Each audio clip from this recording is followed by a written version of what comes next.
Okay.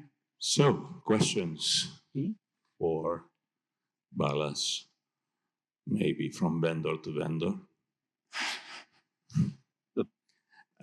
Dan.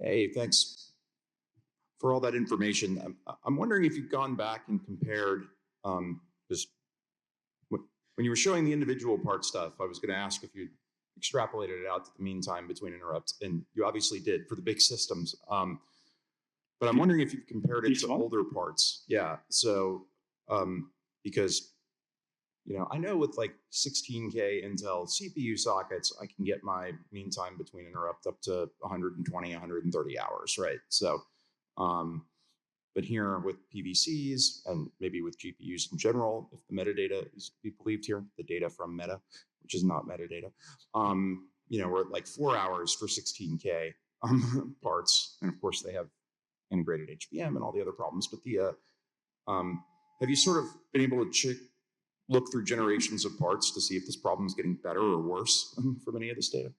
So I don't have, of course, data from the previous large-scale systems, but I'm pretty sure that it's getting worse, right?